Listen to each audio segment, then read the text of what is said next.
sa DCGB! Iskaramusa na sa DCGB! Escaramuza, istorya sa kakanan, mano-mano sana. Marina, intra na sa Escaramuza.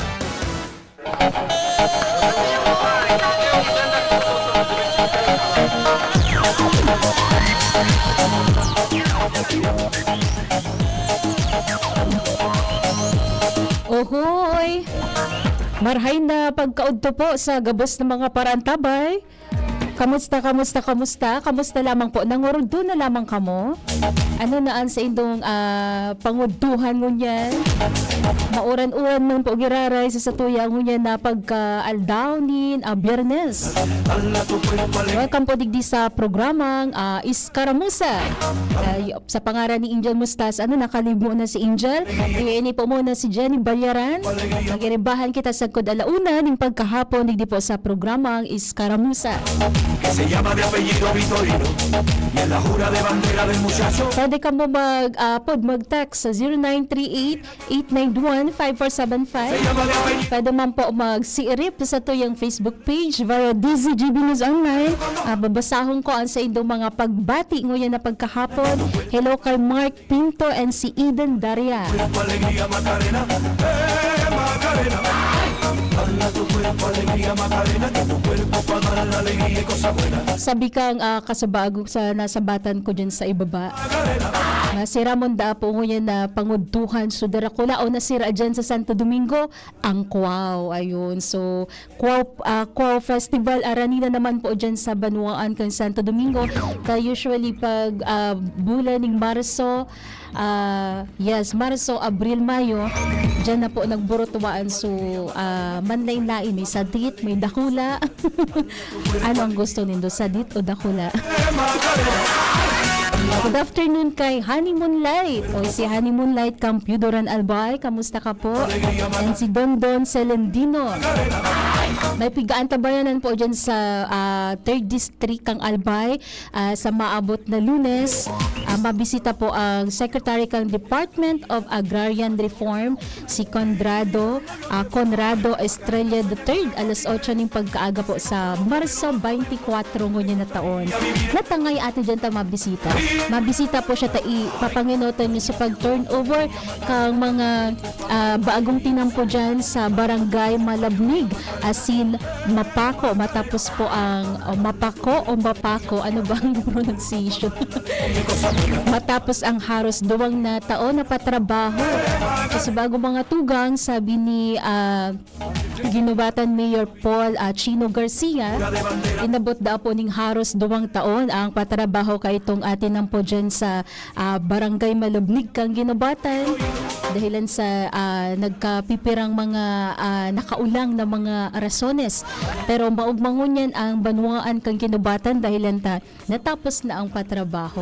So sabi po ni Alcalde Garcia, dakulang bagay ini sa Banuaan kang Ginubatan sa pagkasabing magiging madali na po ang access. Pag sinabing madali na ang access, mas madali na po na maduduman ka mga residentes ang sentro kang Ginubatan na dahil na madidipisilan. So ini po sarong kumbaga development sa Banuaan kang Ginubatan na igwaning siring kaili. Ang sarap po sa magayon na bareta paduman para sa may bagong tinampo na mabukas. Inipalan na Barangay Malabnig. Tiglalauman na sa mga masunod na panahon, siguro nagkapipirang bulan makalihis o taong pa man iyan. Saro po ini sa magiging tourism destination digdi po sa probinsya kang Albay. Nataman ngay, ano man ngay igwa dyan sa Barangay Malabnig. Ini po pala na Barangay Malabnig sa upong lugar kung sa hiling mo ang pigasabing perfect view sa ibang munisipyo. Siring po sa syudad kang Ligaw. So pag nagdumang ka sa Barangay Malabnig and duminuman ka sa medyo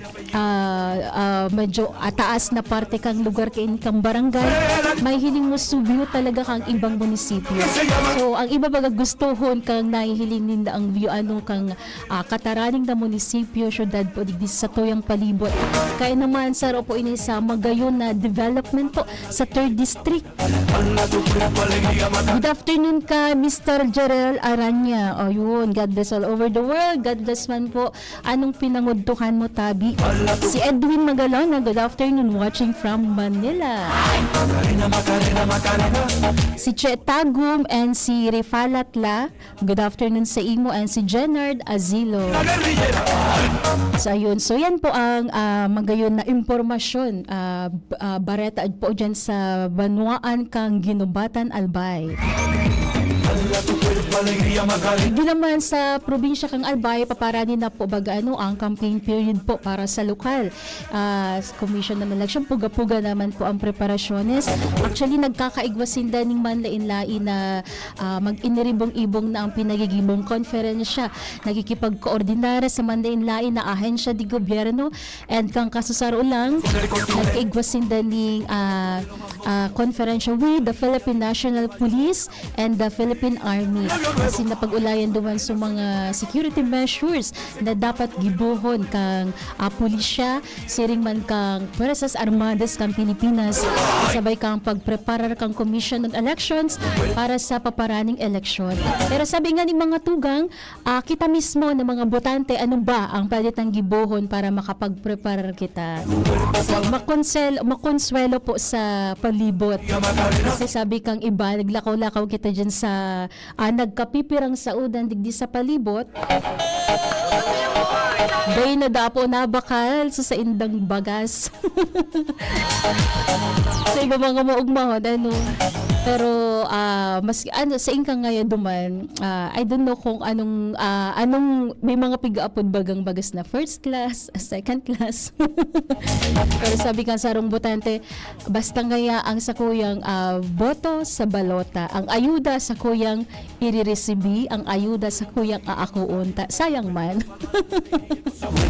Sabag mo si Kuya June, di ba liwarang attendance, basta may pagkakan. Basta may pangudto, may ayuda, yung mananggad po bagan. So, saro po sa mahigpit pangapudan kang Commission on Elections na paparani na po ang campaign period sa lokal. Sana po sa panahon kang campaign period, likayan ta po na ma-involto sa mga pagbayolar sa mga leyes kang Commission on Elections. Kasi hindi kita matakot na ipaabot ang impormasyon na makakatabang para mapanimbag ang sisay mo na mabayular sa mga leyes. Kaipuhan man lang kang Commission on Elections, sarong patunay sa sainda na igwaning pagbayular ang sarong persona. Kaya naman po, para makaliki kita, grabe baga ang fake news, sana po malabanan ta iyan. Data paglingawan pirmi ang fact-checking, sabi nga ni, di ba? And pirmi kita mag-verifikar ng mga impormasyon. Iyon man girari po tayo. Saro iyan sa kampanya kang Commission on Elections na paulit-ulit o pauro-utro kita ang pigpapagirong duman para pag-abot kang panahon, di kita magbaso mga tugang. Alvin, ulam ko picadillo sa gata sa yellowfin, walang mintis, DZGB country. Thank you so much, Alvin. Si Kuya Boy Mata, Kuya Boy, kamusta sa imong pagpatalibong kan sa imong manibela? Si Daisy Perez and si Ernesto Bravo, hello po sa imo, and si Domingo Ferrer Suruiz. Mationg kuman ang mga padaba ako dyan sa Barangay Tagas kang Daraga, Albay. Kamusta ang mga parishioners ng San Ramon Nonato Pari? Si Eden Daria and si Hilda o Childa Velasco, good afternoon po. Maray na pagkaudto. and si Nario Jacob. Hello man sa mga taga Santo Domingo, Albay. Kamusta po ang mga taga Santo Domingo? So, ganyan na pagkaaldaw, may nagkapipirang lugar pa digdi barangay sa syudad kang Legazpi and nagkapirang portion kang Daraga Albay sa igwa pa ning 12-hour scheduled burnout. Kaya naman, okay, nakisama man sa panahon, hindi kita masyado naka-experience ng sobrang init. Dahil nag-uuran-uran. Pero sabi nga ni po kang pag-asa, medyo i-enjoy tamo na ining weather dahil sa mga masunod na semana, magpapadagos na po ang tag-init. Mainit na po talaga. So, ngunya na habang malipot pa maorang pa, enjoy tamo na ini. So, enjoy muna kita. Kaya naman sa mga nag-enjoy pagkakan mo niyan, thank you sa Dar sa pangudtukan ko yan na pagkaaldaw. Enjoyin si Kuya Jun. So, si Kuya King Reginaldo. Good afternoon po sa imo, Kuya King. So, ano pa man, malarga na kita. Antabayanan po ni Dakoro at siya sa programang Lakaw Magheras with Monsignor Crispin Bernardo. Alas 2 agkod alas 3 ng pagkahapon. Pero bago yan, yaon ang programang Maray na Hapon. Ay hindi, mo yan, bukasyon. Ibahan si na sister. Se llama de apellido Vitorino y en la jura de bandera del muchacho se la dio con dos amigos. Macarena tiene un novio que se llama.